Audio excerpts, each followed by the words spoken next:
சிறிய இடைவெளிக்கு பிறகு மீண்டும் கேள்வி நேரம் நிகழ்ச்சிக்கு உங்களை மிகுந்த அன்போடு வரவேற்கின்றேன். சர்வதேச முதலீட்டாளர்கள் மாநாடு ஈர்த்தது என்ன, சாதிக்கப் போவது என்ன என்ற தளத்தில் பேசிக் கொண்டிருக்கின்றோம். அரசியல் ஆதாயமா, மக்கள் நலனா?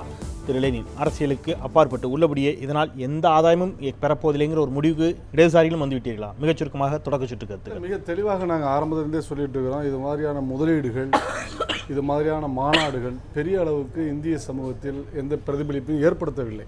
கடந்த காலங்களில் இருக்கிறதே நிறைய எடுத்துக்காட்டுகள் இருக்கு. குறிப்பாக எந்த ஒரு முதலீடும் வேலை வாய்ப்பை ஒட்டி அதை பெருக்கக்கூடியதாக இருக்க வேண்டும். ஆனால் இப்போ வரக்கூடிய முதலீடுகள், இந்த உலகமய அடிப்படையில் வரக்கூடிய முதலீடுகள் அனைத்தும் வேலைவாய்ப்பு இல்லாத வளர்ச்சியை தான் பரிந்துரைக்கிறது. எனக்கு புரியல, நிஜமாவே புரியல. இல்ல கம்யூனிசம்ங்கிறதுனாலே இப்படி பேசணுங்கிற ஒரு முடிவுக்கு எல்லாரும் தள்ளப்பட்டிருக்கிறீங்களா? ஏன்னா டைடல் பார்க்கில் வேலை பார்க்குறவங்களாம் யார், அது வேலை வாய்ப்பா தெரியலையா? இன்னைக்கு டைடல் பார்க்கினுடைய 2வது யூனிட் ஒன்று திறந்து வைக்கப்பட்டிருக்கிறது.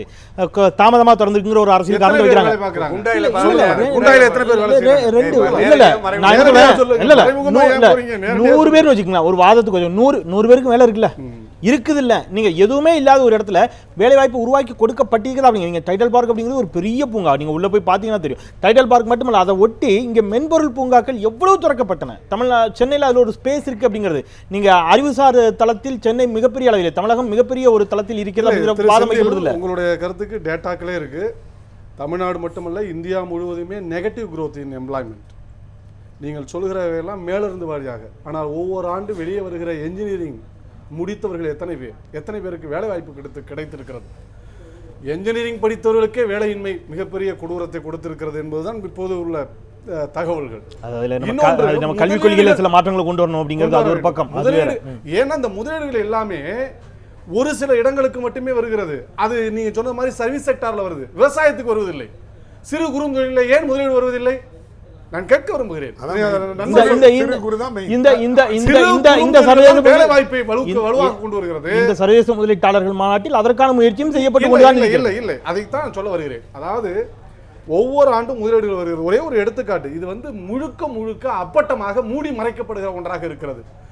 இந்தியா முதலீடுக்கான அடம்பிடிக்க வேண்டிய ஒரு நாடாக இல்லை. முதலில் நாங்கள் ஒத்துக்கொள்ள வேண்டும். 2006 2007 நம்ம யுஎஸ்க்கு எஃப்டிஐ இந்தியாவுக்கு வந்தது. ஃபாரின் டைரக்ட் இன்வெஸ்ட்மெண்ட் இங்கே வந்தது 0.850 பில்லியன் டாலர். $1 பில்லியன் கூட இல்லை, 0.85 பில்லியன் தான். ஆனால் இந்தியாவிலிருந்து அதே அமெரிக்காவுக்கு சென்றது $2 பில்லியன். நீங்கள் அதை விட முதலீட்டுக்கு வாய்ப்பில்லாத நாடல்ல, சேமிப்பை பற்றி தெரியாத நாடல்ல, எவரும் வகுப்பு எடுக்க வேண்டிய அவசியம் இல்லை. இதே வெள்ளைக்காரர்கள் இங்கே எதை செய்தார்களோ அதைத்தான் இன்றைக்கு செய்து கொண்டிருக்கிறார்கள். இன்னும் சொல்ல போனால் நம்முடைய மக்களின் உடல்நலம், நம்முடைய மக்களுடைய தரம், வாழ்க்கை தரம், இவற்றையெல்லாம் சீர்குலைக்கிற ஒன்றாக இருக்கிறது. மேகியை பற்றி இப்பொழுது தெரியும். மொத்த சந்தையில் 63% அந்த இன்ஸ்டன்ட் ஃபுட்டில். ஆனால் இன்றைக்கு என்ன, அதுல என்ன கெமிக்கல் வந்திருக்கிறது? இதெல்லாம் யார் மும்பை நீதிமன்ற தடையை நீக்கி இருக்கிறாங்க. மும்பை நீதிமன்ற தடையை நீக்கி இருக்கிறது. இந்தியாவில் கண்டுபிடித்தார்களா இல்லையா? ஒண்ணு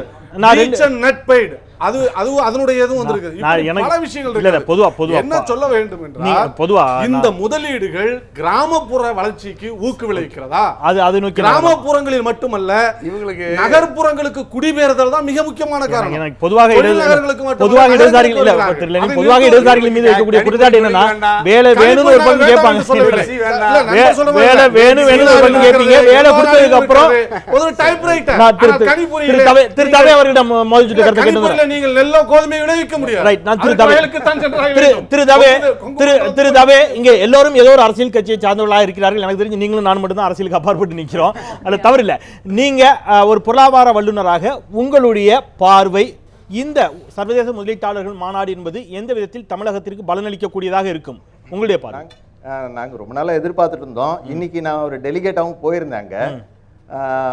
ஸ்டால் எல்லாம் பார்த்தோம், எக்ஸிபிஷன்ஸ் பார்த்தோம், செமினார்ஸ் அட்டன் பண்ணோம், நிறைய பேர்கிட்ட பேசினேன், இன்ட்ராக்ட் பண்ண முடிஞ்சது. தெரிஞ்ச ஃப்ரெண்ட்ஸு, ஃபாரினர்ஸு, கம்பெனிஸோட executives, chamber of commerce people, ஃபிக்கியோடது, சிஏஏ பீப்புள், எல்லார்ட்டையும் பார்க்க முடிஞ்சது. எல்லா இடத்துலையுமே ஒரு எந்தூசியாசம், ஒரு கான்ஃபிடென்ஸ் நிறையவே இருந்தது. அண்டு இந்த மற்ற தடவை மாதிரி இல்லாமல் இந்த தமிழ்நாட்டில் நார்த் சைட் டெவலப்மெண்ட் இல்லாமல் இந்த தடவை சவுத் சைட் ரொம்ப ஃபோக்கஸ் பண்ணுறாங்க. அதாவது ரூரல் சைட், அதாவது திருநெல்வேலி, இன்னும் டவுன் சவுத்து மதுரை, ஹெச்சிஎல்லோட சீஃபும் அதை பற்றி ரொம்ப பேசினார். அதே மாதிரி சீஃப் மினிஸ்டரும் அதை பற்றி சொன்னாங்க, சவுத் சைட் டெவலப்மெண்ட் பற்றி. அதனால அதே மாதிரி நிறைய இன்வெஸ்ட்மெண்ட்ஸ் உண்மையாக வரதுக்கு சான்சஸ் இருக்குது. எதுவுமே வந்து ஒரு ஃபேக்காவோ இல்லை. எம்ப்ளாய்மெண்ட் ஜென்ரேஷனும் பார்த்தீங்கன்னாக்கா டைரெக்டாகவே ஒரு 1.5 லட்சம் எம்ப்ளாய்மெண்ட் வரும்ன்றது ஒன்று. அதை தவிர ஒரு ஆன்சிலரி இண்டஸ்ட்ரி ஹுண்டாய் பற்றி பேசுனாங்க. ஒரு 7 ஜெயிண்ட் இருக்காங்க. ஹுண்டாய் மட்டும் இல்லை, ஒரு 7 ஜெயிண்ட் இருக்காங்க. டைம்லரு எல்லாமே, ஃபோர்டு எல்லாமே இருக்காங்க, நிசான், ரெனால்ட் எல்லாமே. அது ஒரு யூனிட் ஒன்று ஆரம்பிச்சாக்க ஒரு முதல்ல 3000 கோடியோட ஆரம்பிப்பாங்க. ஒரு 2 வருஷத்துக்குள்ளே ஆரம்பிக்கும். அப்போ ஒரு 4000-5000 பேருக்கு வேலை கிடைக்கும். அதுக்கப்புறம் ஒவ்வொரு 1 இயர் 2 இயர்ஸில் எக்ஸ்பேண்ட் ஆக இப்போ மற்ற யூனிட்லாம் ஹுண்டாய் 3 யூனிட் இருக்குது. ஸோ ஒவ்வொன்றும் பார்த்தீங்கன்னா 12,500 பேர். திரு அப்பா அவர்கள் முதல் சுற்றிலே ஒரு கருத்தை ஸ்ட்ராங்காக வைக்கிறாரு. ஏற்கனவே போடப்பட்ட புரிந்துணர்வு ஒப்பந்தங்களின் அடிப்படையிலான முதலீடுகளே முழுமையாக இங்கே ஈர்க்கப்படவில்லை. அதிலேயே பெரிய பின்னடைவு ஏற்பட்டிருக்கிறது. அதனால இது வெறும் ஊடகங்களில் காட்சிப்படுத்துவதற்கு மட்டுமே, தேர்தலை நோக்கி நகர்வதற்காக மட்டுமே இருக்குங்கிற சந்தேகம் அங்கிருந்து தான் வருகிறது அப்படிங்கிற. அந்த மாதிரி இல்லைன்ற அதுதான் சொல்றேன். எம்ஓயு வந்து இவங்க போடுறது, இந்த ஏற்கனவே நிறைய எம்ஓயுஸ்லாம் பண்ணியிருக்காங்க. நாளைக்கு நிறைய அனௌன்ஸ்மெண்ட் வரும். ஸோ பிக் டிக்கெட் அனௌன்ஸ்மெண்ட்ஸ் நாளைக்கு நம்ம எக்ஸ்பெக்ட் பண்ணலாம். இன்னும் ஒரு நாள் வெயிட் பண்ண வேண்டியிருக்கும். ஸோ ஃபேக்ட் எல்லாம் நமக்கு தெரியும். அண்டு அந்த கான்ஃபிடன்ஸ் லெவலையும் பேசுறதையும் பார்க்கும்போது ஈவன் ஒரு ஃபார்ச்சூன் 500 கம்பெனிஸ் ஒரு 50 கம்பெனிஸ் வந்திருக்காங்க. யூஎஸ்லேருந்தும் சரி, யூகேலேருந்தும் சரி. பிரான்ஸ் மேக்ஸிமம் 107 கம்பெனிஸோட வந்திருந்தாங்க. ஆஸ்திரேலியா வந்திருந்தாங்க. பேக் பண்ணிட்டாங்க. தவறா சொல்லாங்க. யூஎஸ்ல இருந்து வரல. இல்ல சார், இல்ல அவங்க திரும்பிலாம் போகல சார். இல்ல அந்த யூஎஸ்ல இருந்து வந்தது என்னன்னாக்கா தனித்தனியான இண்டஸ்ட்ரீஸ் தனியா போட்டுக்கிறாங்க. அந்த ஒரு யூனிட்டா வாங்க சொன்னவங்க தான் அந்த பிசினஸ் சொன்னவங்க. பேக்லாம் போகல சார், இங்க தான் இருக்கிறாங்க. ஸோ இன்வெஸ்ட்மெண்ட்ஸ் நிறைய வரதுக்கு இருக்கு. எம்ப்ளாய்மெண்ட் நம்மளுக்கு இன்டைரக்ட் எம்ப்ளாய்மெண்ட். இன்னொன்று என்னன்னாக்கா இந்த சிறு குறு தொழிலுக்கு வந்து நிறையவே போட்டிருக்காங்க. இன்னைக்கு நான் போனேன், அந்த ஸ்டாலுக்குலாம் போனேன்.